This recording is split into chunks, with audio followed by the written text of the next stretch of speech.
Marriage is more than vows and rings. Today we're uncovering God's blueprint for men as husbands. If you want a marriage that lasts and strive, then this one is for you. God created marriage. According to Genesis chapter 2 verse 18, it states, "It is not good for a man to be alone."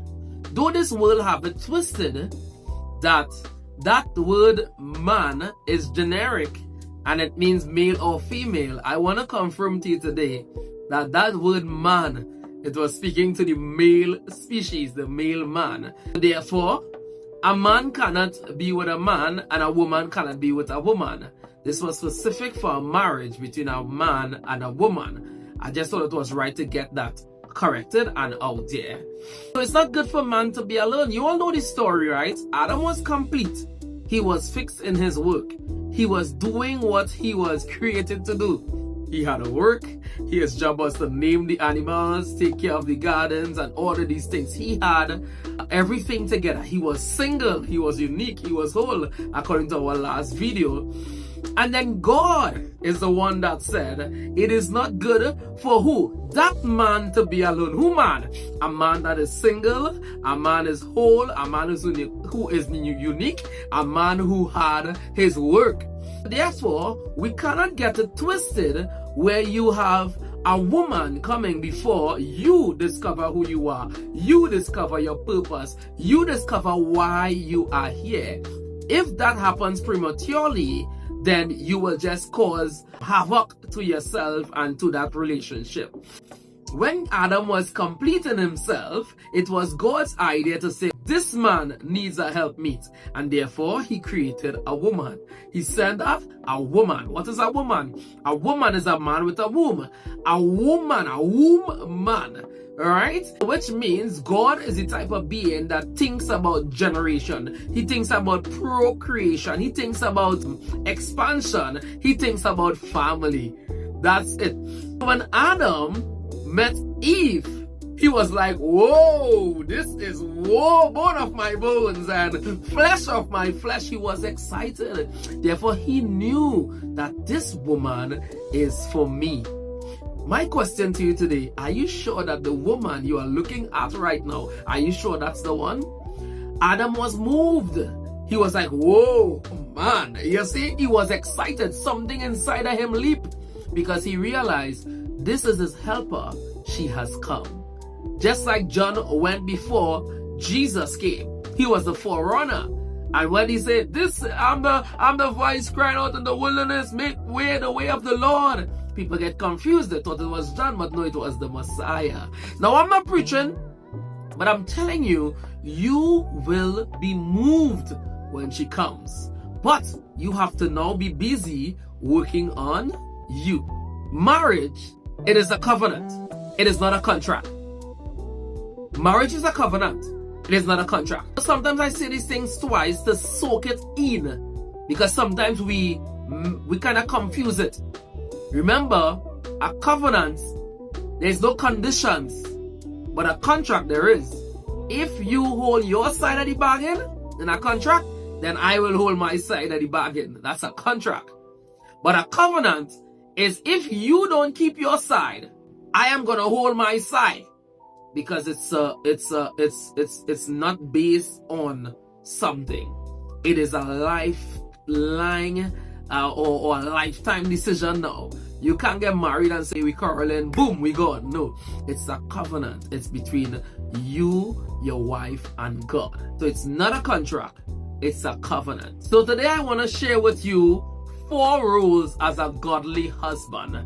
And these are some of the things that work for me as a godly man in my home, in my marriage. So the first thing I want to pinpoint is leader.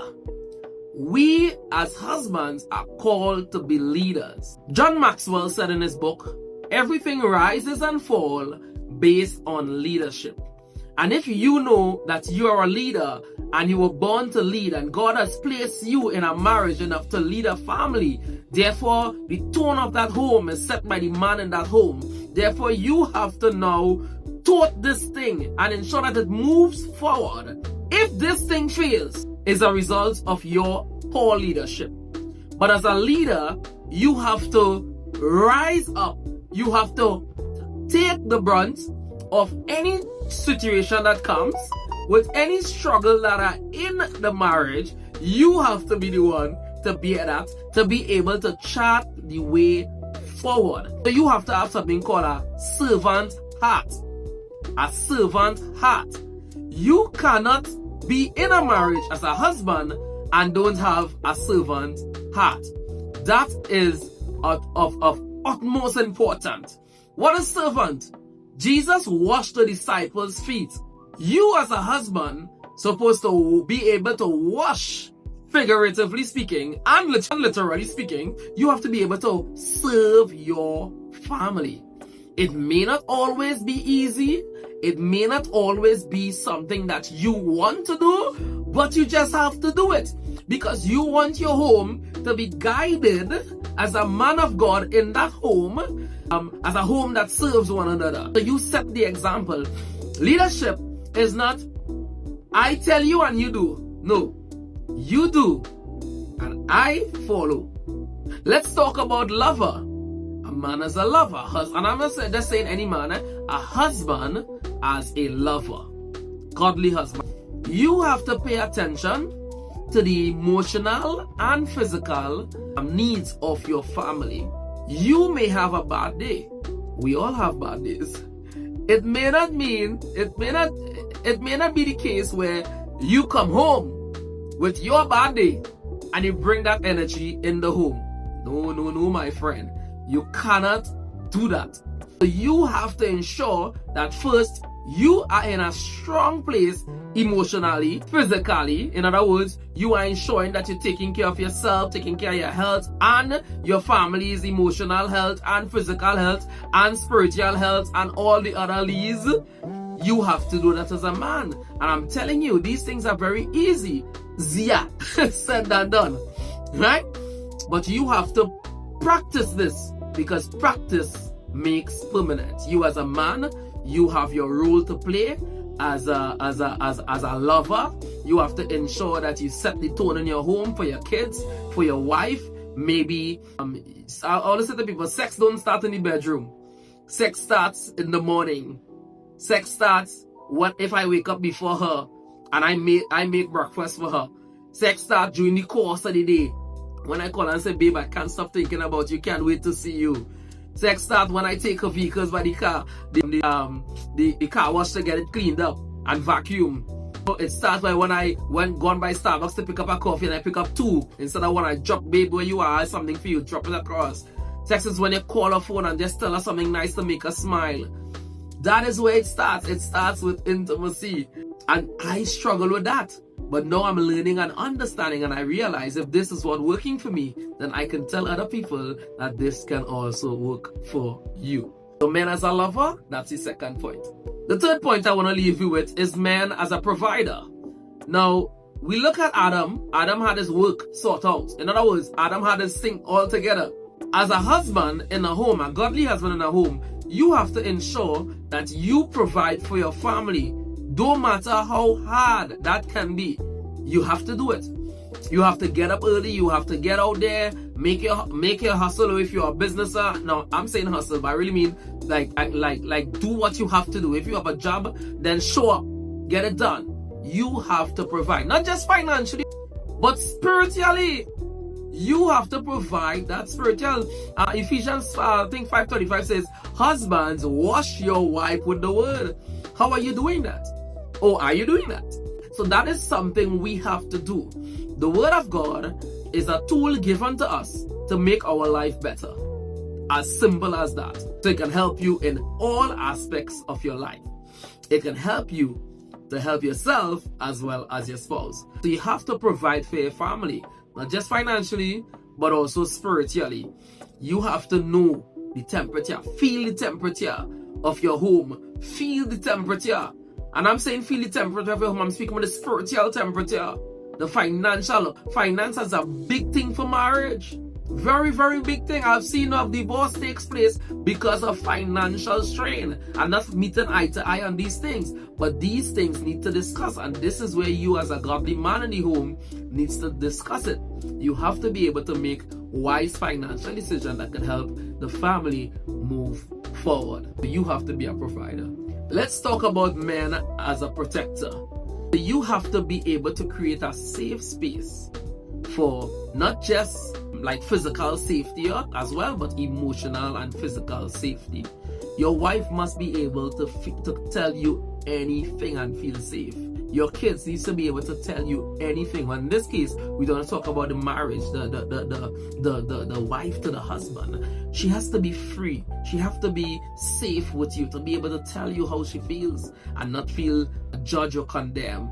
She has to be able to feel safe with you. So there are things we have to do as husbands to ensure that we protect the safety of our wives, not just physically, but as well as emotionally, because women are emotional beings.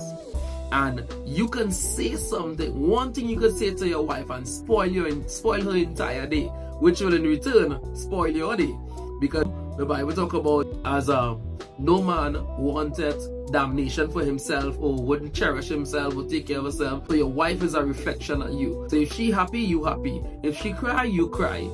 So you have a lot to do as a man. Now I'm telling you, the weight is heavy. This is not a worldly carnal relationship now. The weight is heavy. This world teaches you that from the time you get pressure in a marriage, find an next woman. But this is not what we're teaching you. We are teaching you about covenant relationship, not contractual relationship, covenant relationship. This is how it is. This is what it's supposed to be. You have to be able to protect your family in through thick and thin. You have a role to play, and you have to play that role well. She has to feel safe, and the onus is on you to ensure that that is done as a godly husband. So I have, well, not me directly, but my wife have a cousin, and they live abroad. And I had the opportunity to spend some time with them, and I was truly blown away by the way their marriage works. As a matter of fact, I was actually taking some pages out of their book because I saw a lot of principles that I discussed here earlier, and it really caused a shift to take place in my mind. Obviously, I can't call names, but I look up to them. I sometimes call the husband for little advice and stuff, but it's really amazing. I see respect, I see protection, I see the spirituality, I see the leadership, I see the lover and the love. Like, it's really amazing. And I was like this is what God wants for us. He don't want us to be fighting each other. He wants a team. He wants a unit. He wants a godly husband and a godly wife. And this marriage really inspired me.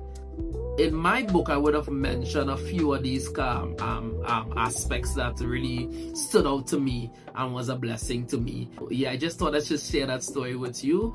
But He don't want us to feel like we're married to a knife and not a wife. So let me leave you with 3 action steps that you can take to apply to your marriage. One of the first things I'll say is try to pray daily with your spouse. Pray daily with her. Maybe your hours are different, but find time, even if it's a simple prayer, find time to pray with your spouse. If she's asleep, then kneel by the bed, touch her, put your hands by her head, her belly, or toe, and pray for her. Because trust me, the enemy hates marriage, and trust me, he's coming at you. And you are a man, you are a protector. You have to protect your family from those spiritual forces. The other thing I want to encourage you to do is practice healthy communication. Trust me, I can only understand how you feel if you communicate this with me. So as a husband, you want to be able to make sure that the space is safe to encourage healthy communication, because if that communication isn't taking place, then something will fall apart. And you don't want nothing to fall apart, right? So you have to try to be intentional about practicing healthy communication. The shortcut to success, they say, is to follow those who are already successful. So the third point I want to leave you with is to study godly couples. What are they doing that I need to do? And maybe they don't even need to be aware of it. You just admiring them. See how they are working things out. And then you could now take one or two principles from their operation and apply that to your life. Trust me, your life can never be the same anymore if you just learn from those who are having great success in their marriage. I'm talking about godly couples now. And I'm not talking about the ones who put up all these things on Facebook to fool people that everything is good, and then behind closed doors they're cursing each other out. Their marriage in a shambles. They're not even praying. They're not even fasting. Nothing spiritually together. That's carnal, right? I'm talking about the types of marriages that really exemplify God. Right? Really exemplifies God. I need to see the love, I need to see leadership, I need to see respect, I need to see how they love on each other and treat each other, respect each other. It's really awesome to just study godly married couple too as well. So that's my third point. So as you reflect on everything I just shared with you, I want you to think about this question. Are you ready to lead in love? Are you ready to lead in love? I want to extend an open invitation to you to comment on this video by sharing with me, or even direct messaging me or calling me. Let me know what type of husband you want to be, and let's have a healthy chat amongst it. So up next, we're going to discuss what a man needs, and trust me, this one is going to hit you for 6. So stay tuned, make sure you like and subscribe to my YouTube channel for my next video. God bless.